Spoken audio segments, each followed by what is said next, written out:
ਪਿਆਰੇ ਵਿਦਿਆਰਥੀਓ, ਮੇਰੇ ਵੱਲੋਂ ਸਾਰਿਆਂ ਨੂੰ ਪਿਆਰ ਭਰੀ ਸਤਿ ਸ੍ਰੀ ਅਕਾਲ। ਵਿਦਿਆਰਥੀਓ, ਮੈਂ ਤੁਹਾਡਾ ਪੰਜਾਬੀ ਅਧਿਆਪਕ ਕੁਲਵਿੰਦਰ ਸਿੰਘ, ਸਰਕਾਰੀ ਸੀਨੀਅਰ ਸੈਕੰਡਰੀ ਸਕੂਲ ਚੱਕ ਗਿਲਜੇਵਾਲਾ, ਜ਼ਿਲ੍ਹਾ ਸ਼੍ਰੀ ਮੁਕਤਸਰ ਸਾਹਿਬ, ਪੰਜਾਬ। ਵਿਦਿਆਰਥੀਓ, ਅੱਜ ਆਪਾਂ ਤੁਹਾਡੀ 12ਵੀਂ ਕਲਾਸ ਦੀ ਇਲੈਕਟਿਵ ਪੰਜਾਬੀ ਦੀ ਪੁਸਤਕ ਮੱਧਕਾਲੀਨ ਕਾਵਿ ਨੂੰ ਪੜ੍ਹਨ ਜਾ ਰਹੇ ਹਾਂ ਤੇ ਉਹਦੇ ਵਿੱਚੋਂ ਆਪਾਂ ਉਪ ਵਿਸ਼ਾ ਸਵੈ ਜੀਵਨੀ ਪੜਾਂਗੇ। ਪਿਆਰੇ ਵਿਦਿਆਰਥੀਓ, ਸਾਹਿਤ ਦੇ ਬਹੁਤ ਸਾਰੇ ਰੂਪ ਤੁਹਾਡੇ ਸਿਲੇਬਸ ਦੇ ਵਿੱਚ ਦਿੱਤੇ ਗਏ ਹੈ। ਮਿੰਨੀ ਕਹਾਣੀ, ਨਿਬੰਧ ਆਦਿ, ਸਫ਼ਰਨਾਮਾ ਆਪਾਂ ਕੁਛ ਕੁ ਪੜ੍ਹੇ ਹੈ ਤੇ ਉਹਨਾਂ ਦੇ ਵਿੱਚੋਂ ਹੀ ਇੱਕ ਹੈ ਸਵੈ ਜੀਵਨੀ। ਸਵੈ ਜੀਵਨੀ ਤੋਂ ਪਹਿਲਾਂ ਤੁਸੀਂ ਜੀਵਨੀ ਪੜ੍ਹੀ ਹੋਵੇਗੀ ਤੇ ਜੀਵਨੀ ਜਿਹੜੀ ਹੁੰਦੀ ਹੈ ਉਹ ਕਿਸੇ ਹੋਰ ਸ਼ਖਸ ਦੁਆਰਾ ਕਿਸੇ ਦੂਸਰੇ ਸ਼ਖਸ ਬਾਰੇ ਲਿਖਿਆ ਜਾਂਦਾ ਹੈ, ਉਸ ਨੂੰ ਅਸੀਂ ਜੀਵਨੀ ਕਹਿ ਦਿੰਦੇ ਹਾਂ। ਪਰ ਅੱਜ ਜਿਹੜਾ ਉਪ ਵਿਸ਼ਾ ਆਪਾਂ ਪੜ੍ਹਨਾ ਹੈ ਉਹ ਹੈ ਸਵੈ ਜੀਵਨੀ। ਸਾਹਿਤ ਦੇ ਰੂਪ ਵਿੱਚ ਆਪਾਂ ਜੋ ਅੱਜ ਪੜ੍ਹਨਾ ਉਹ ਹੈ ਸਵੈ ਜੀਵਨੀ। ਤੇ ਸਵੈ ਜੀਵਨੀ ਹੁੰਦੀ ਹੈ ਜੋ ਵਿਅਕਤੀ ਨੇ ਖੁਦ ਲਿਖੀ ਹੋਵੇ, ਖੁਦ ਦੀ ਜੀਵਨੀ ਤੇ ਖੁਦ ਦੀ ਜੀਵਨ ਗਾਥਾ ਜੋ ਵਿਅਕਤੀ ਦੁਆਰਾ ਲਿਖੀ ਜਾਂਦੀ ਹੈ ਉਸ ਨੂੰ ਸਵੈ ਜੀਵਨੀ ਕਿਹਾ ਜਾਂਦਾ ਹੈ। ਪਿਆਰੇ ਵਿਦਿਆਰਥੀਓ, ਸਵੈ ਜੀਵਨੀ ਲਿਖਣਾ ਕੋਈ ਸੌਖਾ ਕੰਮ ਨਹੀਂ ਹੈ, ਕਿਉਂਕਿ ਮਨੁੱਖ ਤੇ ਹਮੇਸ਼ਾ ਹੀ ਜਿਹੜੀ ਮੈਂ ਹੈ ਉਹ ਭਾਰੂ ਰਹੀ ਹੈ ਤੇ ਹਰ ਕੋਈ ਆਪਣੀਆਂ ਸਿਫਤਾਂ ਹੀ ਜਿਹੜੀਆਂ ਉਹ ਲਿਖਣੀਆਂ ਪਸੰਦ ਕਰੇਗਾ। ਪਰ ਜੋ ਇੱਕ ਚੰਗਾ ਲੇਖਕ ਹੁੰਦਾ ਹੈ, ਚੰਗਾ ਸਾਹਿਤਕਾਰ ਹੁੰਦਾ ਹੈ, ਚੰਗਾ ਸਵੈ ਜੀਵਨੀਕਾਰ ਹੁੰਦਾ ਹੈ, ਉਹ ਕਦੇ ਵੀ ਆਪਣੇ ਜੀਵਨ ਦੇ ਗੁੱਝੇ ਭੇਦ ਵੀ ਲੋਕਾਂ ਤੋਂ ਨਹੀਂ ਛੁਪਾਉਂਦਾ। ਹਾਲਾਂਕਿ ਅਜਿਹੀਆਂ ਗੱਲਾਂ ਜ਼ਰੂਰ ਛੁਪਾਉਣ ਦੀ ਕੋਸ਼ਿਸ਼ ਕੀਤੀ ਜਾਂਦੀ ਹੈ ਜਿਸ ਨਾਲ ਦੂਸਰਿਆਂ ਦਾ ਨੁਕਸਾਨ ਹੋਵੇ, ਪਰ ਜੋ ਨੰਗਾ ਸੱਚ ਬਿਆਨ ਕਰਨ ਦੀ ਕਾਬਲੀਅਤ ਰੱਖਦਾ ਹੈ ਉਹੀ ਚੰਗਾ ਲੇਖਕ ਅਖਵਾਉਂਦਾ ਹੈ ਤੇ ਉਹੀ ਸਵੈ ਜੀਵਨੀ ਲੋਕਾਂ ਦੀ ਕਚਹਿਰੀ ਦੇ ਵਿੱਚ, ਪਾਠਕਾਂ ਦੀ ਕਚਹਿਰੀ ਦੇ ਵਿੱਚ ਪ੍ਰਵਾਨਿਤ ਹੁੰਦੀ ਹੈ। ਤਾਂ ਆਓ ਆਪਾਂ ਆਪਣੇ ਵਿਸ਼ੇ ਵੱਲ ਵੱਧਦੇ ਹਾਂ ਤੇ ਪੜ੍ਹਦੇ ਹਾਂ ਸਵੈ ਜੀਵਨੀ। ਪਹਿਲਾਂ ਆਪਾਂ ਥੋੜ੍ਹਾ ਜਿਹਾ ਸਵੈ ਜੀਵਨੀ ਬਾਰੇ ਜਾਣਾਂਗੇ ਕਿ ਅਸੀਂ ਸਵੈ ਜੀਵਨੀ ਨੂੰ ਪਰਿਭਾਸ਼ਿਤ ਕਿਵੇਂ ਕਰ ਸਕਦੇ ਹਾਂ, ਕੀ ਹੁੰਦੀ ਹੈ ਸਵੈ ਜੀਵਨੀ। ਵਿਦਿਆਰਥੀਓ, ਸਵੈ ਜੀਵਨੀ ਵਾਰਤਕ ਸਾਹਿਤ ਦਾ ਇੱਕ ਵਿਸ਼ੇਸ਼ ਰੂਪ ਹੈ ਜੋ ਵਿਅਕਤੀ ਆਪਣੇ ਨਿੱਜੀ ਅਨੁਭਵ ਨੂੰ ਸਪਸ਼ਟ ਤੌਰ ਤੇ ਪੇਸ਼ ਕਰਨ ਦੀ ਲੋਚਾ ਵਿੱਚੋਂ ਪੈਦਾ ਹੋਇਆ। ਵਾਰਤਕ ਸਾਹਿਤ ਦਾ ਇੱਕ ਅਜਿਹਾ ਰੂਪ ਹੈ ਸਵੈ ਜੀਵਨੀ। ਵਿਅਕਤੀ ਦੇ ਅੰਦਰ ਇੱਕ ਨਿੱਜੀ ਲੋਚਾ ਹੁੰਦੀ ਹੈ ਕਿ ਮੈਂ ਆਪਣੇ ਬਾਰੇ ਲਿਖਾਂ, ਮੇਰੀਆਂ ਘਾਲਨਾਵਾਂ ਬਾਰੇ ਲੋਕ ਜਾਣਨ ਤੇ ਬਹੁਤ ਸਾਰੇ ਲੋਕ ਉਸ ਤੋਂ ਪ੍ਰੇਰਨਾ ਲੈ ਕੇ ਅੱਗੇ ਵਧਣ। ਤਾਂ ਉਸ ਲੋਚਾ ਦੇ ਵਿੱਚੋਂ ਪੈਦਾ ਹੁੰਦੀ ਹੈ ਸਵੈ ਜੀਵਨੀ। ਸਵੈ ਜੀਵਨੀ ਵਿੱਚ ਨਾਇਕ ਅਤੇ ਲੇਖਕ ਇੱਕੋ ਵਿਅਕਤੀ ਹੁੰਦਾ ਹੈ। ਆਪਾਂ ਇਹ ਗੱਲ ਪਹਿਲਾਂ ਵੀ ਕਰ ਚੁੱਕੇ ਹਾਂ ਕਿ ਸਵੈ ਜੀਵਨੀ ਉਸਨੂੰ ਕਿਹਾ ਜਾਂਦਾ ਜੋ ਵਿਅਕਤੀ ਨੇ ਖੁਦ ਆਪਣੇ ਜੀਵਨ ਦੀ ਗਾਥਾ ਲਿਖੀ ਹੋਵੇ। ਜਦੋਂ ਲੇਖਕ ਆਪਣੀ ਜ਼ਿੰਦਗੀ ਬਾਰੇ ਲਿਖਦਾ ਹੈ ਉਸ ਨੂੰ ਆਪਣੇ ਆਪ ਤੇ ਪੂਰਨ ਭਰੋਸਾ ਹੁੰਦਾ ਹੈ ਕਿਉਂਕਿ ਉਹ ਆਪਣੇ ਬਾਰੇ ਲੋਕਾਂ ਨਾਲੋਂ ਜ਼ਿਆਦਾ ਜਾਣਦਾ। ਸਵੈ ਜੀਵਨੀ ਪੂਰੇ ਭਰੋਸੇ ਦੇ ਵਿੱਚ ਬੱਝ ਕੇ ਲਿਖੀ ਜਾਂਦੀ ਹੈ ਕਿਉਂਕਿ ਲਿਖਣਾ ਕਿਹਦੇ ਬਾਰੇ ਹੁੰਦਾ ਹੈ? ਖੁਦ ਬਾਰੇ, ਕਿ ਮੈਂ ਕੀ ਕੀਤਾ। ਪਰ ਮੈਂ ਭਾਰੂ ਹੋਣ ਤੋਂ ਬਿਨਾਂ ਇਹ ਚੀਜ਼ ਲਿਖਣੀ ਹੁੰਦੀ ਹੈ। ਉਹ ਖੁਦ ਆਪਣੇ ਬਾਰੇ ਲੋਕਾਂ ਨਾਲੋਂ ਜ਼ਿਆਦਾ ਜਾਣਦਾ ਹੈ ਤੇ ਪੂਰੇ ਭਰੋਸੇ ਵਿੱਚ ਬੱਝ ਕੇ ਸਵੈ ਵਿਸ਼ਵਾਸ ਨਾਲ ਜਿਹੜੀ ਜੀਵਨੀ ਹੈ ਉਹ ਬੰਦਾ ਲਿਖਦਾ ਹੈ। ਇਸ ਕਰਕੇ ਸਵੈ ਜੀਵਨੀ ਬਾਰੇ ਕਿਹਾ ਜਾਂਦਾ ਹੈ, ਕੀ ਕਿਹਾ ਜਾਂਦਾ ਹੈ? ਸਵੈ ਜੀਵਨੀ ਵਿੱਚ ਆਪ ਹੰਢਾਏ ਅਤੇ ਭੋਗੇ ਪਲਾਂ ਦੀ ਪੁਨਰ ਉਸਾਰੀ ਹੁੰਦੀ ਹੈ। ਸਵੈ ਜੀਵਨੀ ਇੱਕ ਕਲਾ ਹੈ ਜਿਸ ਦਾ ਆਪਣਾ ਸੁਤੰਤਰ ਸਰੂਪ ਤੇ ਆਪਣੀ ਨਿਵੇਕਲੀ ਪਛਾਣ ਹੈ। ਪਰਿਭਾਸ਼ਾ ਤੋਂ ਸਾਰਾ ਕੁਝ ਸਪਸ਼ਟ ਹੋ ਗਿਆ। ਤੁਹਾਨੂੰ ਇਹ ਪਰਿਭਾਸ਼ਾਵਾਂ ਵੀ ਯਾਦ ਕਰਨ ਦੀ ਜ਼ਰੂਰਤ ਪੈਂਦੀ ਹੈ ਕਿਉਂਕਿ ਜਦੋਂ ਤੁਸੀਂ ਪ੍ਰੀਖਿਆ ਦੇ ਵਿੱਚ ਲਿਖਣਾ ਹੁੰਦਾ ਹੈ ਤਾਂ ਉਦੋਂ ਤੁਸੀਂ ਸਪਸ਼ਟ ਕਰਨਾ ਹੁੰਦਾ ਹੈ ਕਿ ਸਾਨੂੰ ਇਸ ਵਿਸ਼ੇ ਦੀ ਪੂਰੀ ਸਮਝ ਹੈ। ਫਿਰ ਉੱਥੇ ਜੇ ਤੁਸੀਂ ਪਰਿਭਾਸ਼ਾਵਾਂ ਲਿਖਦੇ ਹੋ ਤਾਂ ਉਹਦਾ ਇੱਕ ਵਧੀਆ ਜਿਹੜਾ ਪ੍ਰਭਾਵ ਆ ਉਹ ਪੈਂਦਾ। ਤਾਂ ਸਵੈ ਜੀਵਨੀ ਖੁਦ ਹੰਢਾਏ ਤੇ ਭੋਗੇ ਹੋਏ ਪਲਾਂ ਦਾ ਜ਼ਿਕਰ ਹੁੰਦਾ ਹੈ। ਪਿਆਰੇ ਵਿਦਿਆਰਥੀਓ, ਉਹਦੀ ਪੁਨਰ ਉਸਾਰੀ ਹੁੰਦੀ ਹੈ ਕਿ ਇੱਕ ਪੁਨਰ ਉਸਾਰੀ ਕੀਤੀ ਗਈ ਹੁੰਦੀ ਹੈ ਜੋ ਲੇਖਕ ਨੇ ਆਪਦੇ ਜੀਵਨ ਦੇ ਵਿੱਚ ਹੰਢਾਇਆ। ਸਵੈ ਜੀਵਨੀ ਇੱਕ ਕਲਾ ਹੈ। ਕਲਾ ਕਿਵੇਂ ਹੈ? ਆਪਾਂ ਪਹਿਲਾਂ ਗੱਲ ਕੀਤੀ ਹੈ ਕਿ ਮਨੁੱਖ ਤੇ ਹਮੇਸ਼ਾ ਜਿਹੜੀ ਮੈਂ ਉਹ ਭਾਰੂ ਰਹਿੰਦੀ ਹੈ। ਆਪਣੇ ਆਪ ਨੂੰ ਕੋਈ ਵੀ ਬੁਰਾ ਨਹੀਂ ਖਵਾਉਣਾ ਚਾਹੁੰਦਾ, ਪਰ ਇੱਕ ਚੰਗਾ ਜੀਵਨੀਕਾਰ ਆਪਣੀਆਂ ਪ੍ਰਾਪਤੀਆਂ ਦੇ ਨਾਲ ਨਾਲ ਆਪਣੀਆਂ ਗਲਤੀਆਂ ਨੂੰ ਵੀ ਦਰਸਾਉਂਦਾ ਹੈ ਤੇ ਇਸ ਦਾ ਇੱਕ ਆਪਣਾ ਸੁਤੰਤਰ ਰੂਪ ਹੁੰਦਾ ਹੈ ਤੇ ਆਪਣੀ ਇਸ ਦੀ ਇੱਕ ਨਿਵੇਕਲੀ ਪਛਾਣ ਹੁੰਦੀ ਹੈ। ਤੇ ਜਿਹੜੀ ਜੀਵਨੀ ਕਲਾ ਤੋਂ ਬਾਹਰ ਜਾ ਕੇ ਸਿਰਫ ਇੱਕ ਨਾਮਕਰਨ ਦੇ ਲਈ ਲਿਖੀ ਜਾਂਦੀ ਹੈ, ਉਹ ਪਾਠਕਾਂ ਦੀ ਕਚਹਿਰੀ ਵਿੱਚ ਕਦੇ ਵੀ ਮਨਜ਼ੂਰ ਨਹੀਂ ਹੁੰਦੀ। ਤੇ ਇਸੇ ਲਈ ਸਵੈ ਜੀਵਨੀ ਲਿਖਣਾ ਇੱਕ ਕਲਾ ਹੈ ਤੇ ਇੱਕ ਚੰਗਾ ਲੇਖਕ, ਇੱਕ ਚੰਗਾ ਕਲਾਕਾਰ ਹੀ ਇਸ ਨੂੰ ਸਿਰ ਸਕਦਾ ਹੈ। ਇਸ ਦੀਆਂ ਪਰਿਭਾਸ਼ਾਵਾਂ ਦੇ ਵਿੱਚ ਆਪਾਂ ਹੋਰ ਪੜ੍ਹਦੇ ਹਾਂ, ਸਵੈ ਜੀਵਨੀ ਨੂੰ ਨਿੱਜੀ ਬਿਓਰਾ ਵੀ ਕਿਹਾ ਜਾ ਸਕਦਾ ਹੈ। ਜੋ ਲੇਖਕ ਆਪ ਲਿਖਦਾ ਹੈ, ਆਪਾਂ ਗੱਲ ਕੀਤੀ ਹੈ ਕਿ ਇਸ ਨੂੰ ਨਿੱਜੀ ਬਿਓਰਾ ਕਿਉਂ? ਕਿਉਂਕਿ ਇਹਦਾ ਲੇਖਕ ਜਿਹੜਾ ਉਹ ਲੇਖਕ ਵੀ ਖੁਦ ਹੈ ਤੇ ਇਸ ਦਾ ਨਾਇਕ ਵੀ ਉਹ ਖੁਦ ਹੈ। ਤੇ ਹਮੇਸ਼ਾ ਨਾਇਕਾਂ ਨੂੰ ਪਸੰਦ ਕੀਤਾ ਜਾਂਦਾ। ਉਹ ਨਾਇਕ ਉਸ ਲੇਖਕ ਨੇ ਕਿਵੇਂ ਸਿਰਜਿਆ ਉਹਦੀ ਕਾਬਲੀਅਤ ਤੇ ਨਿਰਭਰ ਕਰਦਾ ਹੈ। ਇਹ ਵੀ ਕਿਹਾ ਜਾ ਸਕਦਾ ਹੈ ਕਿ ਸਵੈ ਜੀਵਨੀ ਅੰਦਰ ਝਾਤ ਪਾਉਣ ਦਾ ਬਿਰਤਾਂਤ ਹੈ। ਜਿਵੇਂ ਸ਼ਾਹ ਹੁਸੈਨ ਜੀ ਲਿਖਦੇ ਕਿ ਬੰਦੇ ਆਪ ਨੂੰ ਪਛਾਣ, ਜੇ ਤੁਧ ਆਪਣਾ ਆਪ ਪਛਾਤਾ ਸਾਈਂ ਦਾ ਮਿਲਣਾ ਸਾਂ। ਕਿ ਆਪਣੇ ਅੰਦਰ ਝਾਤ ਪਾਉਣ ਦਾ ਇੱਕ ਬਿਰਤਾਂਤ ਹੈ ਸਵੈ ਜੀਵਨੀ, ਜਿਸ ਵਿੱਚ ਲੇਖਕ ਸਵੈ ਪੜਚੋਲ ਦੀ ਲੋਚਾ ਰੱਖਦਾ ਹੈ।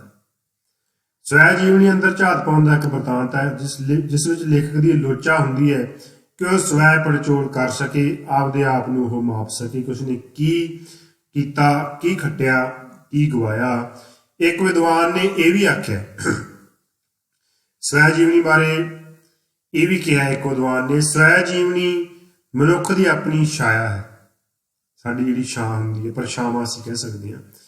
ਸਵੈ ਜੀਵਨੀ ਮਨੁੱਖ ਦੀ ਆਪਣੀ ਛਾਇਆ ਹੈ ਜਿਹੜੀ ਯਾਦਾਂ ਦੀ ਰੰਗੀਨ ਧੁੰਦ ਉੱਤੇ ਪਈ ਰਹਿੰਦੀ ਹੈ, ਜਿਹਦੇ ਵਿੱਚ ਸਾਡੀਆਂ ਯਾਦਾਂ ਸਮੂਹੀਆਂ ਹੁੰਦੀਆਂ ਤੇ ਉਹਨਾਂ ਰੰਗੀਨ ਯਾਦਾਂ ਦੀ ਜਿਹੜੀ ਧੁੰਦ ਹੈ ਉਹ ਸਾਨੂੰ ਸਵੈ ਜੀਵਨੀ ਦੇ ਵਿੱਚ ਲਿਖੀ ਹੋਈ ਮਿਲਦੀ ਹੈ। ਥੋੜੇ ਸ਼ਬਦਾਂ ਵਿੱਚ ਕਿਹਾ ਜਾ ਸਕਦਾ ਹੈ ਕਿ ਸਵੈ ਜੀਵਨੀ ਸਵੈ ਪ੍ਰਕਾਸ਼ ਦਾ ਸਾਹਿਤ ਹੈ।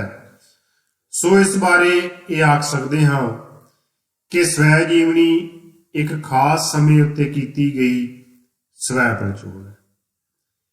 ਸਵੈ ਪੜਚੋਲ ਹੈ ਇੱਕ ਖਾਸ ਸਮੇਂ ਤੇ ਇਸ ਨੂੰ ਲਿਖਣ ਦਾ ਵੀ ਪਿਆਰੇ ਵਿਦਿਆਰਥੀਓ ਇੱਕ ਸਮਾਂ ਹੁੰਦਾ ਹੈ। ਇਹ ਨਹੀਂ ਕਿ ਸਾਡਾ ਜੀਵਨ ਸ਼ੁਰੂ ਹੋਇਆ ਤੇ 18-20 ਸਾਲ ਦੀ ਉਮਰ ਦੇ ਵਿੱਚ ਅਸੀਂ ਸਵੈ ਜੀਵਨੀ ਜਿਹੜੀ ਲਿਖਣੀ ਅਸੀਂ ਸ਼ੁਰੂ ਕਰ ਦਈਏ। ਹਾਲਾਂਕਿ ਬਹੁਤ ਲੋਕ ਐਸੇ ਵੀ ਹੈ ਕਿ ਇਸ ਉਮਰ ਦੇ ਵਿੱਚ ਵੀ ਉਹਨਾਂ ਦੀਆਂ ਬਹੁਤ ਪ੍ਰਾਪਤੀਆਂ ਹੋ ਜਾਂਦੀਆਂ, ਪਰ ਕਹਿੰਦੇ ਆ ਕਿ ਸਵੈ ਜੀਵਨੀ ਲਿਖਣ ਵਾਸਤੇ ਇੱਕ ਪੂਰੀ ਉਮਰ ਹੰਢਾਉਣੀ ਪੈਂਦੀ ਹੈ, ਉਹਨੂੰ ਆਪਦੇ ਪਿੰਡੇ ਤੇ ਹੰਢਾਉਣਾ ਪੈਂਦਾ, ਫਿਰ ਤੁਸੀਂ ਜਿਹੜੀ ਵਧੀਆ ਸਵੈ ਜੀਵਨੀ ਉਹ ਲਿਖ ਸਕਦੇ ਹੋ। ਕਿਉਂਕਿ ਲੰਬਾ ਸਮਾਂ ਪ੍ਰਾਪਤੀਆਂ ਕਰਨ ਦੇ ਵਿੱਚ ਸਾਨੂੰ ਲੰਬਾ ਸਮਾਂ ਲੱਗ ਜਾਂਦਾ ਹੈ ਤੇ ਉਹਨਾਂ ਦੀ ਸਾਰਥਿਕਤਾ ਸਿੱਧ ਹੁੰਦਿਆਂ ਹੋਰ ਵੀ ਸਮਾਂ ਲੱਗਦਾ। ਤਾਂ ਇਹ ਇੱਕ ਖਾਸ ਸਮੇਂ ਤੇ ਕੀਤੀ ਗਈ ਸਵੈ ਪੜਚੋਲ ਹੈ ਜਿਹੜੀ ਬੀਤੇ ਤੇ ਵਰਤਮਾਨ ਦੇ ਵਿਚਕਾਰ ਸੰਬੰਧ ਸਥਾਪਿਤ ਕਰਦੀ ਹੈ। ਲੇਖਕ ਉਹਨਾਂ ਘਟਨਾਵਾਂ ਦਾ ਵਰਣਨ ਕਰਦਾ ਹੈ ਜੋ ਉਸਦੇ ਜੀਵਨ ਦੇ ਵਿੱਚ ਘਟੀਆਂ, ਪਰ ਅੱਜ ਦੇ ਸਮੇਂ ਦੇ ਵਿੱਚ ਕੀ ਉਹਨਾਂ ਦੀ ਸਾਰਥਿਕਤਾ ਹੈ, ਕੀ ਅਸੀਂ ਉਸ ਨੂੰ ਪੜ੍ਹ ਕੇ ਆਉਣ ਵਾਲੇ ਸਮੇਂ ਦੇ ਵਿੱਚ ਉਹਦਾ ਲਾਭ ਉਠਾ ਸਕਦੇ ਹਾਂ। ਇਹ ਗੱਲ ਬੜੀ ਮਹੱਤਵਪੂਰਨ ਹੁੰਦੀ ਹੈ। ਸਵੈ ਜੀਵਨੀ ਵਿੱਚ ਹੇਠ ਲਿਖੇ ਤੱਤ ਕਾਰਜਸ਼ੀਲ ਹੁੰਦੇ ਹਨ। ਤੱਤ ਹੁੰਦੇ ਆ ਜਿਵੇਂ ਦੂਜੇ ਸਾਹਿਤ ਰੂਪ ਆਪਾਂ ਪੜ੍ਹੇ ਸੀ, ਸਾਰਿਆਂ ਦੇ ਅਲੱਗ-ਅਲੱਗ ਤੱਤ ਸੀਗੇ, ਉਵੇਂ ਸਵੈ ਜੀਵਨੀ ਦੇ ਆਪਣੇ ਤੱਤ ਹੁੰਦੇ ਆ। ਸਵੈ ਜੀਵਨੀ ਸ਼ਾਸਤਰ ਦੇ ਲੇਖਕ ਡਾਕਟਰ ਧਰਮਚੰਦ ਵਾਤਿਸ਼ ਨੇ ਸਵੈ ਜੀਵਨੀ ਦੇ 3 ਪ੍ਰਮੁੱਖ ਅੰਗ ਮੰਨੇ। ਡਾਕਟਰ ਵਾਤਿਸ਼ 3 ਪ੍ਰਮੁੱਖ ਅੰਗ ਮੰਨਦਾ ਸਵੈ ਜੀਵਨੀ ਦੇ, ਕਿਹੜੇ? ਸ਼ਖਸੀਅਤ ਤੱਤ, ਇਤਿਹਾਸਕ ਤੱਤ ਤੇ ਸਾਹਿਤਕ ਤੱਤ। ਇਹਨਾਂ ਸਾਰੇ ਵਿਚਾਰਾਂ ਦੇ ਆਧਾਰ ਤੇ ਸਵੈ ਜੀਵਨੀ ਦੇ ਤੱਤਾਂ ਬਾਰੇ ਚਰਚਾ ਕੀਤੀ ਜਾਂਦੀ ਹੈ। ਪਿਆਰੇ ਵਿਦਿਆਰਥੀਓ, 3 ਤੱਤ ਡਾਕਟਰ ਵਾਤਿਸ਼ ਨੇ ਇੱਥੇ ਦੱਸੇ ਹੈ: ਸ਼ਖਸੀਅਤ ਤੱਤ, ਇਤਿਹਾਸਕ ਤੱਤ ਤੇ ਸਾਹਿਤਕ ਤੱਤ। ਸ਼ਖਸੀਅਤ ਉਸ ਵਿਅਕਤੀ ਦੀਆਂ ਜੀਵਨ ਦੇ ਵਿੱਚ ਕੁਝ ਅਜਿਹੀਆਂ ਪ੍ਰਾਪਤੀਆਂ ਹੋਣ ਜਿਹੜੀਆਂ ਦੂਸਰਿਆਂ ਤੇ ਪ੍ਰਭਾਵ ਪਾ ਸਕਣ। ਇਤਿਹਾਸਕ ਤੱਤ ਜੋ ਉਸ ਵਿਅਕਤੀ ਨੇ ਜੀਵਨ ਦੇ ਵਿੱਚ ਹੰਢਾਇਆ ਉਹ ਉਸ ਸਮੇਂ ਦੇ ਨਾਲ ਮੇਲ ਜ਼ਰੂਰ ਖਾਂਦਾ ਹੋਵੇ ਜਿਸ ਸਮੇਂ ਦੇ ਵਿੱਚ ਉਸਨੇ ਉਸ ਜੀਵਨ ਨੂੰ ਜੀਵਿਆ।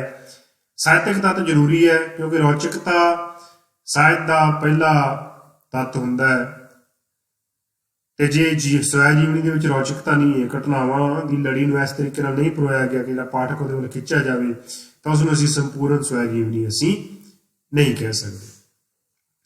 ਆਓ ਹੁਣ ਆਪਾਂ ਸਵੈ ਜੀਵਨੀ ਦੇ ਥੋੜੇ ਜਿਹੇ ਤੱਤਾਂ ਦੀ ਗੱਲ ਕਰਦੇ ਹਾਂ ਕਿ ਕਿਹੜੇ ਕਿਹੜੇ ਤੱਤ ਇਹਦੇ ਵਿੱਚ ਹੁੰਦੇ ਆ। ਪਹਿਲਾ ਪਿਆਰੇ ਵਿਦਿਆਰਥੀਓ, ਘਟਨਾਵਾਂ ਦੀ ਚੋਣ। ਜੀਵਨ ਬੜਾ ਲੰਬਾ ਹੁੰਦਾ ਹੈ, ਇਹਦੇ ਵਿੱਚ ਬਹੁਤ ਸਾਰੀਆਂ ਘਟਨਾਵਾਂ ਘਟਦੀਆਂ, ਤਾਂ ਵਿਦਿਆਰਥੀਓ ਸਵੈ ਜੀਵਨੀ ਬੇਸ਼ੱਕ ਲੇਖਕ ਦੇ ਨਿੱਜੀ ਜੀਵਨ ਨਾਲ ਸੰਬੰਧਿਤ ਹੁੰਦੀ ਹੈ, ਪਰ ਤਾਂ ਵੀ ਇਸ ਵਿੱਚ ਜੀਵਨ ਦੀ ਅੰਨ੍ਹੇਵਾਹ ਨਕਲ ਨਹੀਂ ਕੀਤੀ ਜਾਂਦੀ।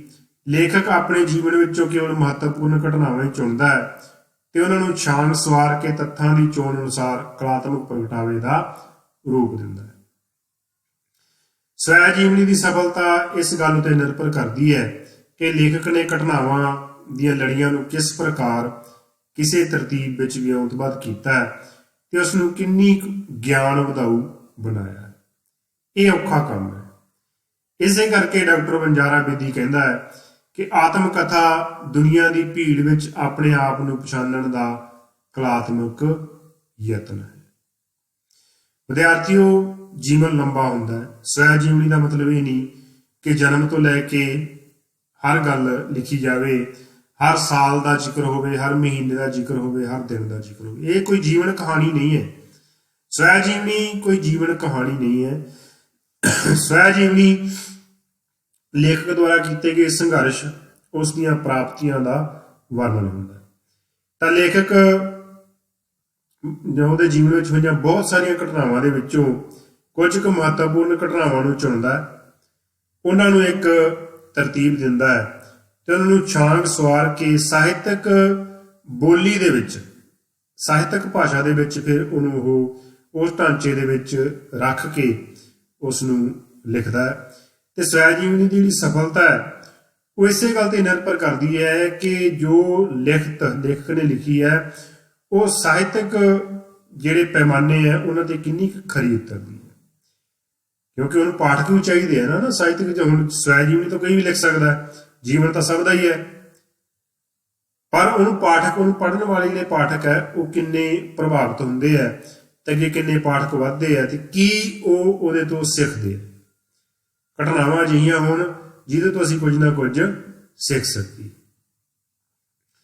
ਫਿਰ ਘਟਨਾਵਾਂ ਨੂੰ ਵਿਉਂਤਬੱਧ ਤਰੀਕੇ ਨਾਲ ਇੱਕ ਤਰਤੀਬ ਦੇ ਵਿੱਚ ਰੱਖਿਆ ਜਾਂਦਾ ਹੈ ਤੇ ਕੋਸ਼ਿਸ਼ ਕੀਤੀ ਜਾਂਦੀ ਹੈ ਕਿ ਸਵੈ ਜੀਵਨੀ ਹੈ ਉਹਨੂੰ ਵੱਧ ਤੋਂ ਵੱਧ ਗਿਆਨ ਵਧਾਊ ਬਣਾਇਆ ਜਾਵੇ। ਸਵੈ ਜੀਵਨੀ ਵਿਦਿਆਰਥੀਓ ਇਸੇ ਲਈ ਹੀ ਲਿਖੀ ਜਾਂਦੀ ਹੈ। ਅਸਲ ਜਿਹੜੇ ਮਹਾਨ ਵਿਅਕਤੀ ਹੈ ਉਹਨਾਂ ਦੀਆਂ ਹੀ ਸਵੈ ਜੀਵਨੀਆਂ ਲਿਖੀਆਂ ਹੁੰਦੀਆਂ। ਜਿਵੇਂ ਹੁਣ ਅਸੀਂ ਜੇ ਮਿਲਖਾ ਸਿੰਘ ਦੀ ਗੱਲ ਕਰ ਲਈਏ, ਜੇ ਮਿਲਖਾ ਸਿੰਘ ਜੀ ਆਪਦੀ ਸਵੈ ਜੀਵਨੀ ਲਿਖਦੇ ਤਾਂ ਉਹਨਾਂ ਨੇ ਦੇਖੋ ਕਿ ਜੀਵਨ ਦੇ ਵਿੱਚ ਕਿੰਨੀ ਘਾਲਣਾ ਘਾਲੀ, ਕਿੱਥੋਂ ਚੱਲ ਕੇ ਦੇਸ਼ ਦੁਨੀਆ ਦੇ ਵਿੱਚ ਉਹ ਮਸ਼ਹੂਰ ਹੋਏ ਤੇ ਉਹਨਾਂ ਨੇ ਆਪਣਾ ਨਾਮ ਉਹ ਚਮਕਾਇਆ ਤੇ ਉੱਡਣੇ ਸਿੱਖ ਦੇ ਨਾਮ ਨਾਲ ਉਹ ਜਾਣੇ ਗਏ, ਹਨਾ। ਤਾਂ ਉਹਦੇ ਤੋਂ ਸਾਨੂੰ ਕਿੰਨੀ ਪ੍ਰੇਰਨਾ ਮਿਲਦੀ ਹੈ। ਤਾਂ ਇਸੇ ਤਰੀਕੇ ਨਾਲ ਜਿਹੜੇ ਮਹਾਨ ਵਿਅਕਤੀ ਹੈ ਉਹਨਾਂ ਦੀਆਂ ਹੀ ਸਵੈ ਜੀਵਨੀਆਂ ਲਿਖੀਆਂ ਹੋਈਆਂ ਚੰਗੀਆਂ ਲੱਗਦੀਆਂ, ਜਿਹੜੀਆਂ ਲੋਕਾਂ ਲਈ ਇੱਕ ਸੇਧ ਬਣ ਸਕਦੀਆਂ। ਇਸੇ ਲਈ ਕਹਿੰਦੇ ਆ ਕਿ ਔਖਾ ਕੰਮ ਹੈ, ਸਵੈ ਜੀਵਨੀ ਲਿਖਣਾ ਔਖਾ ਕੰਮ ਹੈ। ਇੱਕ ਤਾਂ ਜਿਹੜੇ ਲੋਕ ਪ੍ਰਾਪਤੀਆਂ ਕਰਦੇ ਆ ਉਹਨਾਂ ਕੋਲ ਇੰਨਾ ਸਮਾਂ ਹੀ ਨਹੀਂ ਹੁੰਦਾ ਕਿ ਉਹ ਖੁਦ ਬਾਰੇ ਲਿਖ ਸਕਣ, ਫਿਰ ਕਿਤੇ ਜਾ ਕੇ ਉਹ ਇਹਦੇ ਬਾਰੇ ਸੋਚਦੇ ਆ, ਲਿਖਦੇ ਆ ਤੇ ਉਹ ਚੀਜ਼ਾਂ ਸਾਡੇ ਤੱਕ ਪਹੁੰਚਦੀਆਂ। ਇਸੇ ਲਈ ਡਾਕਟਰ ਬੰਜਾਰਾ ਬੇਦੀ ਇੱਕ ਬਹੁਤ ਵਧੀਆ ਲੇਖਕ, ਲੋਕ ਸਾਹਿਤ ਦੇ ਪ੍ਰਮਾਣਿਕ ਲੇਖਕ, ਕਹਿੰਦੇ ਆ ਕਿ ਆਤਮ ਕਥਾ ਦੁਨੀਆ ਦੀ ਭੀੜ ਵਿੱਚ ਆਪਣੇ ਆਪ ਨੂੰ ਪਛਾਣਨ ਦਾ ਕਲਾਤਮਕ ਯਤਨ ਹੈ ਕਿ ਦੁਨੀਆ ਦੀ ਇਸ ਭੀੜ ਦੇ ਵਿੱਚ ਮੈਂ ਕਿੱਥੇ ਜੇ ਖੜਾ ਤੇ ਮੈਨੂੰ ਜੋ ਜੀਵਨ ਮਿਲਿਆ ਸੀ ਉਹਦੇ ਵਿੱਚ ਮੈਂ ਕੀ ਕੀਤਾ, ਉਹੀ ਇੱਕ ਯਤਨ ਹੈ ਸਵੈ ਜੀਵਨੀ ਨੂੰ ਲਿਖਣ ਦਾ। ਹੁਣ ਜੇ ਅਸੀਂ ਇਹਦੇ ਦੂਸਰੇ ਤੱਤ ਦੀ ਗੱਲ ਕਰੀਏ ਤਾਂ ਨੰਗਾ ਸੱਚ। ਆਪਾਂ ਪਹਿਲਾਂ ਗੱਲ ਕੀਤੀ ਸੀ ਕਿ ਸਵੈ ਜੀਵਨੀ ਲਿਖਣਾ ਹਰ ਇੱਕ ਦੇ ਵੱਸ ਦੀ ਗੱਲ ਨਹੀਂ, ਇਹਦੇ ਲਈ ਸਾਨੂੰ ਹੌਸਲਾ ਚਾਹੀਦਾ।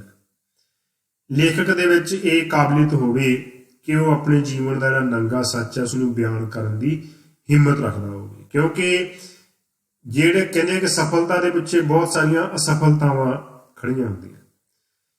ਜੋ ਸਵੈ ਜੀਵਨੀ ਲੇਖਕ ਹੈ ਉਹ ਆਪਦੀਆਂ ਪ੍ਰਾਪਤੀਆਂ ਦਰਸਾਉਂਦਾ, ਕੋਈ ਐਸੀ ਪ੍ਰਾਪਤੀ ਦਰਸਾਉਂਦਾ ਜਿਹਦੇ ਨਾਲ ਅਸੀਂ ਸਾਰੇ ਪ੍ਰੇਰਨਾ ਲੈਂਦੇ ਹਾਂ, ਪਰ ਉਸ ਪ੍ਰਾਪਤੀ ਨੂੰ ਕਰਨ ਦੇ ਲਈ ਕਿੰਨਾ ਕੁਝ ਗਵਾਇਆ ਤੇ ਕਿੰਨੀਆਂ ਅਸਫਲਤਾਵਾਂ ਝੱਲੀਆਂ, ਉਹ ਲਿਖਣਾ ਵੀ ਇੱਕ ਕਲਾ ਹੁੰਦੀ ਹੈ। ਸੱਚ ਨੂੰ ਪੇਸ਼ ਕਰਨਾ ਹੀ ਸਵੈ ਜੀਵਨੀ ਦਾ ਮੁੱਖ ਉਦੇਸ਼ ਹੈ। ਲੇਖਕ ਦੀ ਜ਼ਿੰਦਗੀ ਵਿੱਚ ਜੋ ਕੁਝ ਵਾਪਰਿਆ ਹੁੰਦਾ ਹੈ ਉਸ ਨੂੰ ਸਹੀ ਸਹੀ ਲਿਖਣ ਦੀ ਲੋਚਾ ਹੀ ਸਵੈ ਜੀਵਨੀ ਨੂੰ ਜਨਮ ਦਿੰਦੀ ਹੈ। ਉਂਝ ਆਪਣੇ ਜੀਵਨ ਦਾ ਬਿਉਰਾ ਨੰਗਾ ਸੱਚ ਬਿਆਨ ਕਰਨ ਦੀ ਹਿੰਮਤ ਸਾਰਿਆਂ ਵਿੱਚ ਨਹੀਂ ਹੁੰਦੀ।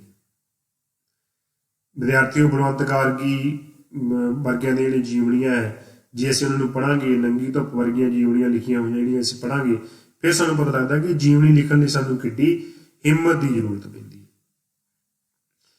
ਕਈ ਵਾਰ ਅਜਿਹਾ ਸੱਚ ਲੁਕਾਉਣਾ ਵੀ ਪੈਂਦਾ ਹੈ।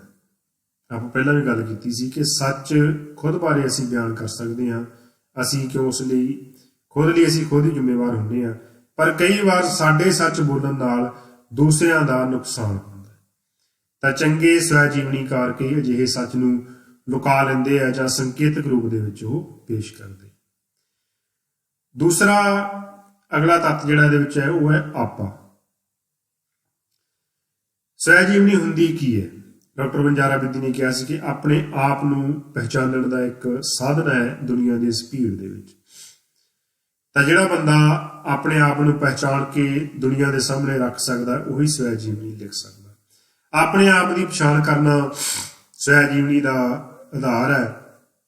ਸਵੈ ਜੀਵਨੀ ਇੱਕ ਆਤਮ ਬਿਰਤਾਂਤ ਹੈ ਜੋ ਆਪਣੀ ਜ਼ਿੰਦਗੀ ਦਾ ਬਿਰਤਾਂਤ ਆਪ ਹੀ ਪੇਸ਼ ਕਰਨ ਦਾ ਨਿਸ਼ਾਨਾ ਰੱਖਦੀ ਹੈ। ਸਵੈ ਜੀਵਨੀ ਵਿੱਚ ਲੇਖਕ ਦਾ ਆਪਾ ਪ੍ਰਕਾਸ਼ਮਾਨ ਹੁੰਦਾ ਹੈ। ਇਸ ਕਰਕੇ ਆਪਾ ਜਾਂ ਸ਼ਖਸੀਅਤ ਸਵੈ ਜੀਵਨੀ ਦਾ ਮੂਲ ਤੱਤ ਹੈ। ਇਸ ਵਿੱਚ ਲੇਖਕ ਆਪ ਹੀ ਮੁੱਖ ਪਾਤਰ ਹੁੰਦਾ ਹੈ। ਪਿਆਰੇ ਵਿਦਿਆਰਥੀਓ, ਲੇਖਕ ਆਪ ਹੀ ਮੁੱਖ ਪਾਤਰ ਹੁੰਦਾ ਇਹਦੇ ਵਿੱਚ, ਤੇ ਆਪਣੇ ਆਪੇ ਨੂੰ ਲੋਕਾਂ ਸਾਹਮਣੇ ਰੱਖਣਾ ਕੋਈ ਸੌਖੀ ਗੱਲ ਨਹੀਂ ਹੁੰਦੀ, ਤੇ ਜੋ ਇਸ ਨੂੰ ਰੱਖ ਸਕਦਾ ਉਹੀ ਚੰਗਾ ਸਵੈ ਜੀਵਨੀ ਲੇਖਕ ਬਣ ਸਕਦਾ। ਵਿਸ਼ਾ ਵਸਤੂ। ਵਿਸ਼ਾ ਵਸਤੂ ਕੀ ਹੁੰਦਾ ਹੈ ਸਵੈ ਜੀਵਨੀ ਦਾ? ਲੇਖਕ ਦਾ ਜੀਵਨ ਹੈ ਨਾ। ਲੇਖਕ ਨੇ ਆਪਣੇ ਆਪ ਨੂੰ ਹੀ ਇੱਕ ਵਿਸ਼ੇ ਦੇ ਤੌਰ ਤੇ ਇਹਦੇ ਵਿੱਚ ਪੇਸ਼ ਕਰਦਾ ਲੇਖਕ। ਪਰ ਅਸੀਂ ਇੱਕ ਸਮਾਜਿਕ ਢਾਂਚਾ ਹੁੰਦਾ ਜਿਹਦੇ ਵਿੱਚ ਅਸੀਂ ਆਪਣਾ ਜੀਵਨ ਜਿਉਂਦੇ ਹਾਂ। ਹੁਣ ਅਸੀਂ ਬਹੁਤ ਸਾਰੀਆਂ ਘਟਨਾਵਾਂ ਦਾ ਜ਼ਿਕਰ ਕਰ ਸਕਦੇ ਹਾਂ, ਹੈ ਨਾ, ਪਰ ਜ਼ਰੂਰੀ ਹੈ ਕਿ ਜਿਸ ਕਾਲ ਦੇ ਵਿੱਚ ਸਾਡਾ ਜੀਵਨ ਬੀਤਿਆ, ਸਾਡੇ ਜੀਵਨ ਦੀਆਂ ਘਟਨਾਵਾਂ ਉਸ ਸਮੇਂ ਕਾਲ ਦੇ ਨਾਲ ਮੇਲ ਖਾਣੀਆਂ ਵੀ ਜ਼ਰੂਰੀ ਹੈ। ਹੁਣ ਜੇ ਆਪਾਂ ਗੁਲਾਮੀ ਕਾਲ ਲੈ ਲਈਏ, ਜਦੋਂ ਆਜ਼ਾਦੀ ਦੀ ਲੜਾਈ ਲੜੀ ਗਈ ਉਦੋਂ ਕਿਸੇ ਨੇ ਆਪਦੀ ਜੀਵਨੀ ਲਿਖੀ ਤਾਂ ਉਹਨੇ ਆਪਣੀ ਜੀਵਨੀ, ਆਪਣੀ ਸਵੈ ਜੀਵਨੀ ਦੇ ਵਿੱਚ ਉਹਨਾਂ ਘਟਨਾਵਾਂ ਦਾ ਜ਼ਿਕਰ ਕੀਤਾ ਕਿ ਉਦੋਂ ਸਮੇਂ ਦੇ ਹਾਲਾਤ ਕਿਸ ਤਰ੍ਹਾਂ ਦੇ ਸੀਗੇ, ਤਾਂ ਉਹਨਾਂ ਨੇ ਕਿਸ ਤਰ੍ਹਾਂ ਦਾ ਇਹਦੇ ਵਿੱਚ ਯੋਗਦਾਨ ਪਾਇਆ, ਕੀ ਉਹਨਾਂ ਨੂੰ ਸਮੱਸਿਆਵਾਂ ਆਈਆਂ। ਜੇ ਉਸ ਸਮੇਂ ਦੇ ਸਮਾਂ ਕਾਲ, ਸਮਕਾਲੀ ਸਮਾਜ, ਸੱਭਿਆਚਾਰ, ਰਾਜਨੀਤੀ ਨਾਲ ਉਹ ਚੀਜ਼ਾਂ ਮੇਲ ਖਾਂਦੀਆਂ ਤਾਂ ਹੀ ਅਸੀਂ ਉਸ ਸਵੈ ਜੀਵਨੀ ਤੇ ਭਰੋਸਾ ਕਰ ਸਕਦੇ। ਤਾਂ ਸਵੈ ਜੀਵਨੀ ਵਿੱਚ ਲੇਖਕ ਆਪਣਾ ਆਪਾ, ਆਪਣੀ ਸ਼ਖਸੀਅਤ ਤੇ ਆਪਣੇ ਜੀਵਨ ਨੂੰ ਇੱਕ ਵਿਸ਼ੇਸ਼ ਰੂਪ ਵਿੱਚ ਪੇਸ਼ ਕਰਨ ਦੇ ਨਾਲ ਹੀ ਸਮਕਾਲੀ ਸਮਾਜ, ਸੱਭਿਆਚਾਰ, ਰਾਜਨੀਤੀ ਤੇ ਸਾਹਿਤ ਰੀਤੀ ਦਾ ਵੀ ਚਿਤਰਨ ਕਰਦਾ ਹੈ। ਅਨੁਭਵ ਅਗਲਾ ਤੱਤ ਹੈ।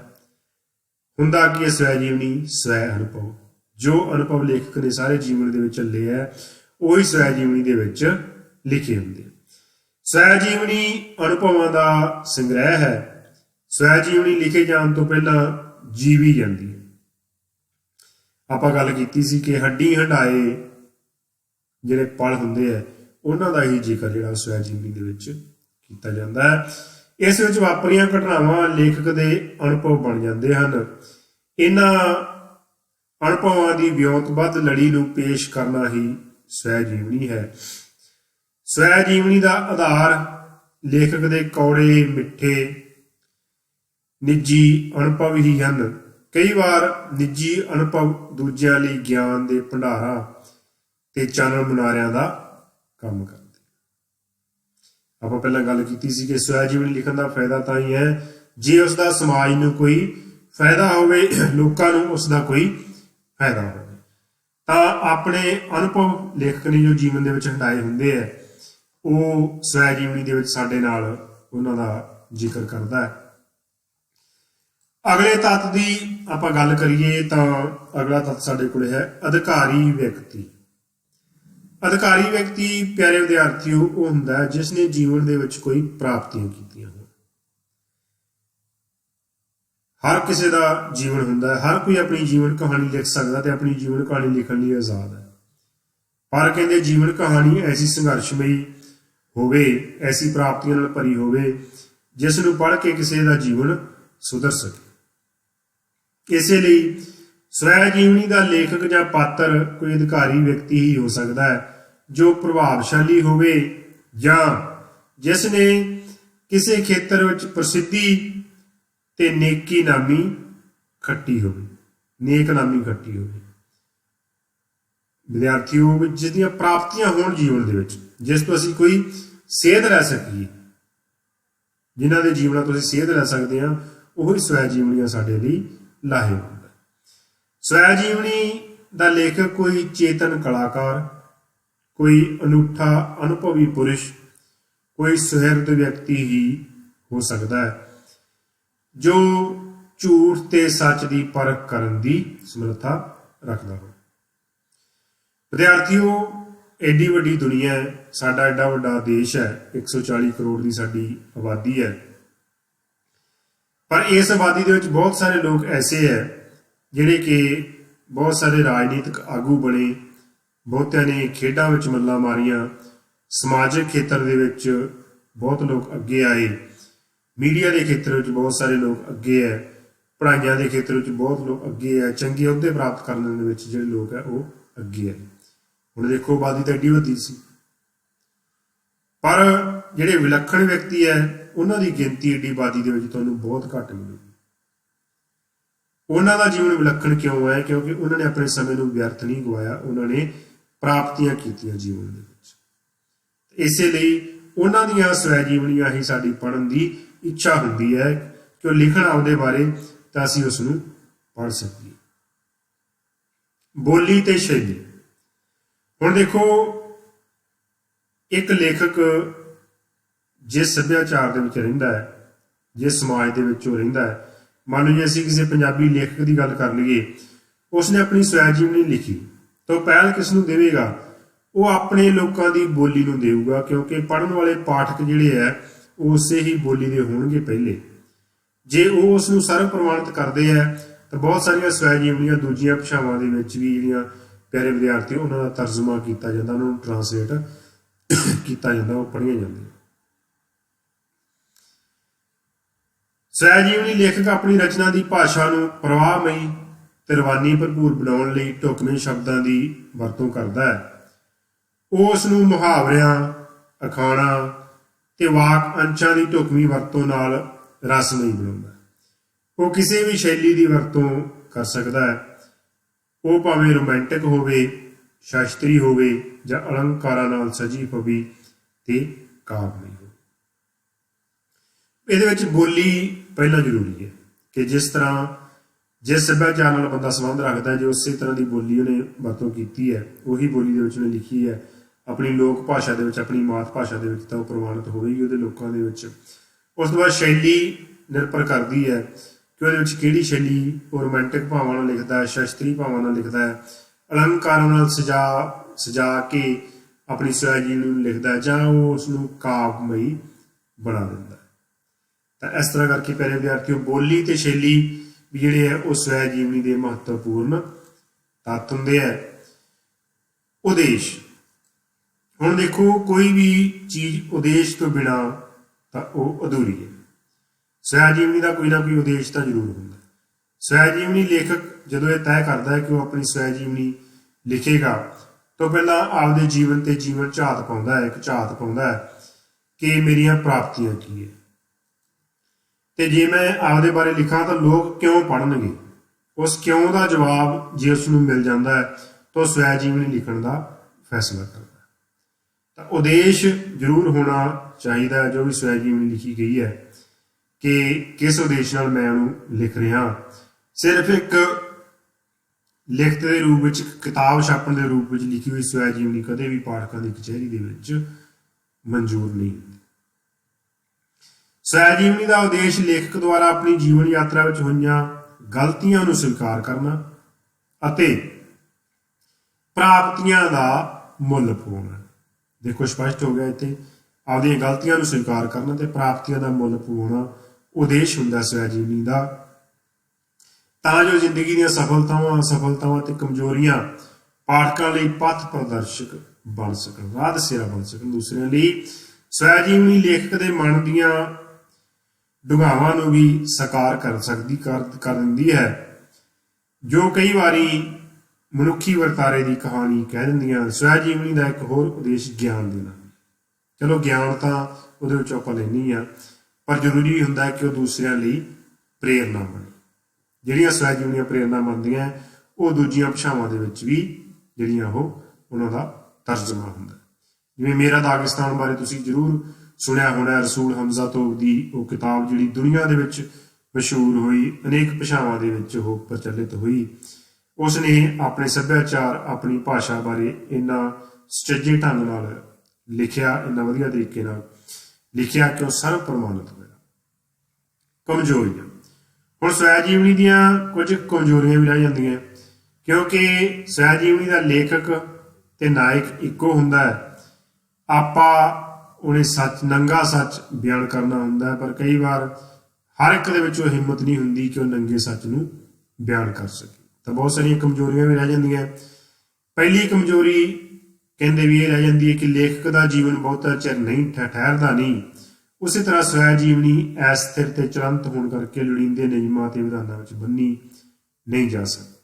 ਜੀਵਨ ਇੱਕੋ ਧਾਰਾ ਵਿੱਚ ਨਹੀਂ ਵਹਿੰਦਾ, ਬਦਲਦਾ ਰਹਿੰਦਾ ਹੈ, ਤਾਂ ਅਸੀਂ ਕਿਸੇ ਨਿਯਮਾਂ ਦੇ ਵਿੱਚ ਵੱਝ ਕੇ ਅਸੀਂ ਸਵੈ ਜੀਵਨੀ ਨੂੰ ਨਹੀਂ ਲਿਖ ਸਕਦੇ।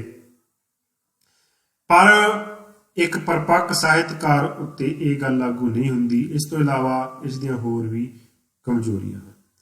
ਪਿਆਰੇ ਵਿਦਿਆਰਥੀਓ, ਸਵੈ ਜੀਵਨੀ ਦੀ ਮੁੱਖ ਕਮਜ਼ੋਰੀ ਤਾਂ ਇਹੀ ਹੈ ਕਿ ਕਈ ਵਾਰ ਆਪਦੀਆਂ ਗਲਤੀਆਂ ਨੂੰ ਛੁਪਾ ਜਾਣਾ ਜਾਂ ਉਹਨਾਂ ਵੱਲ ਸੰਕੇਤ ਵੀ ਨਾ ਕਰਨਾ ਤੇ ਸਿਰਫ ਪ੍ਰਾਪਤੀਆਂ ਗਣਾਈ ਜਾਣੀਆਂ ਤੇ ਗੁਣਗਾਨ ਕਰਨਾ। ਫਿਰ ਉਹ ਇੱਕ ਜਿਹੜੀ ਸਵੈ ਪ੍ਰਸਿੱਧੀ ਵਾਲੀ ਜਿਹੜੀ ਜੀਵਨੀ ਹੈ, ਸਵੈ ਜੀਵਨੀ ਹੈ, ਉਸ ਨੂੰ ਅਸੀਂ ਕਹਿ ਸਕਦੇ ਹਾਂ। ਤਾਂ ਇਹ ਕੁਝ ਕੁ ਤੱਤ ਹੈ ਪਿਆਰੇ ਵਿਦਿਆਰਥੀਓ ਸਵੈ ਜੀਵਨੀ ਦੇ, ਜਿਨ੍ਹਾਂ ਬਾਰੇ ਆਪਾਂ ਗੱਲ ਕੀਤੀ ਹੈ। ਪੰਜਾਬੀ ਦੇ ਵਿੱਚ ਕੁਝ ਕਿਹੜੀਆਂ ਸਵੈ ਜੀਵਨੀਆਂ ਲਿਖੀਆਂ ਗਈਆਂ ਜਿਹੜੀਆਂ ਸਾਡੇ ਲਈ ਪਥ ਪ੍ਰਦਰਸ਼ਕ ਬਣਦੀਆਂ। ਕੁਝ ਉੱਘੀਆਂ ਸ਼ਖਸੀਅਤਾਂ ਨੇ ਆਪਣੀਆਂ ਜਿਹੜੀਆਂ ਸਵੈ ਜੀਵਨੀਆਂ ਉਹ ਲਿਖੀਆਂ। ਉਹਨਾਂ ਬਾਰੇ ਜੇ ਆਪਾਂ ਗੱਲ ਕਰੀਏ ਤਾਂ ਉਹਨਾਂ ਵਿੱਚ ਪ੍ਰਿੰਸੀਪਲ ਤੇਜਾ ਸਿੰਘ, ਗੁਰਬਖਸ਼ ਸਿੰਘ ਜੀ ਪ੍ਰੀਤਲੜੀ, ਮਾਸਟਰ ਤਾਰਾ ਸਿੰਘ, ਸੰਤ ਸੰਪੂਰਨ ਸਿੰਘ, ਅਰਜਨ ਸਿੰਘ ਗੜਗੱਜ, ਬਾਬਾ ਸੋਹਣ ਸਿੰਘ ਭਕਨਾ, ਗੁਰਚਰਨ ਸਿੰਘ ਸਹਿਸੰਗ, ਬਲਰਾਜ ਸਾਹਨੀ, ਅਮਰਤਾ ਪ੍ਰੀਤਮ, ਨਿਰੰਜਨ ਸਿੰਘ, ਬਲਵੰਤ ਗਾਰਗੀ, ਸੁਹਿੰਦਰ ਸਿੰਘ ਬੇਦੀ ਤੇ ਮਹਿੰਦਰ ਸਿੰਘ ਜੋਸ਼ੀ ਤੇ ਪ੍ਰੋਫੈਸਰ ਦਲੀਪ ਕੌਰ ਟਿਵਾਣਾ ਦੀਆਂ ਜਿਹੜੀਆਂ ਸਵੈ ਜੀਵਨੀਆਂ ਉਹ ਲਿਖੀਆਂ ਹੋਈਆਂ ਸਾਨੂੰ ਮਿਲਦੀਆਂ। ਪਿਆਰੇ ਵਿਦਿਆਰਥੀਓ, ਸਾਹਿਤ ਦੇ ਬਹੁਤ ਸਾਰੇ ਰੂਪਾਂ ਨੂੰ ਅਸੀਂ ਪੱਛਮ ਤੋਂ ਗ੍ਰਹਿਣ ਕੀਤਾ ਤੇ ਉਹਨੂੰ ਪੰਜਾਬੀ ਦੇ ਵਿੱਚ ਇੰਨੀ ਸਫਲਤਾ ਦੇ ਨਾਲ ਪੇਸ਼ ਕੀਤਾ ਗਿਆ ਕਿ ਉਹ ਸਾਡੇ ਆਪਣੇ ਹੀ ਬਣ ਗਏ। ਉਸੇ ਤਰ੍ਹਾਂ ਜਿਹੜੀ ਸਵੈ ਜੀਵਨੀ ਹੈ, ਸਰਵ ਪ੍ਰਮਾਣਿਤ ਸਵੈ ਜੀਵਨੀਆਂ ਜਿਹੜੀਆਂ ਉਹ ਲੇਖਕਾਂ ਦੇ ਕੁਛ ਕੁ ਦੇ ਨਾਮ ਇੱਥੇ ਦਿੱਤੇ ਗਏ ਹੈ। ਇਸ ਤੋਂ ਇਲਾਵਾ ਹੋਰ ਬਹੁਤ ਸਾਰੀਆਂ ਸਵੈ ਜੀਵਨੀਆਂ ਲਿਖੀਆਂ ਗਈਆਂ, ਪਰ ਉਹ ਆਪਣੀਆਂ ਕਮੀਆਂ ਤੇ ਊਣਤਾਈਆਂ ਕਾਰਨ ਲੋਕਾਂ ਦੀ ਕਚਹਿਰੀ ਦੇ ਵਿੱਚ ਮਨਜ਼ੂਰ ਨਾ ਹੋ ਸਕੀਆਂ।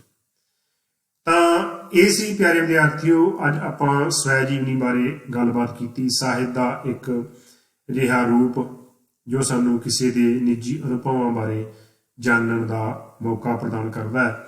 ਉਮੀਦ ਹੈ ਤੁਸੀਂ ਇਸ ਵਿਚਾਰ ਚਰਚਾ ਤੋਂ ਜ਼ਰੂਰ ਫਾਇਦਾ ਉਠਾਓਗੇ ਤੇ ਕੋਸ਼ਿਸ਼ ਕਰੋਗੇ ਆਪਣੇ ਜੀਵਨ ਨੂੰ ਐਸਾ ਬਣਾਉਣ ਦੀ ਕਿ ਤੁਸੀਂ ਵੀ ਜੀਵਨ ਦੇ ਕਿਸੇ ਅਜਿਹੇ ਮੁਕਾਮ ਤੇ ਪਹੁੰਚੋ ਕਿ ਮਹਿਸੂਸ ਕਰੋ ਕਿ ਤੁਸੀਂ ਆਪਣੀ ਸਵੈ ਜੀਵਨੀ ਲਿਖੋ। ਤਾਂ ਮੇਰੇ ਵੱਲੋਂ ਸਾਰੇ ਹੀ ਵਿਦਿਆਰਥੀਆਂ ਦਾ ਬਹੁਤ ਬਹੁਤ ਧੰਨਵਾਦ।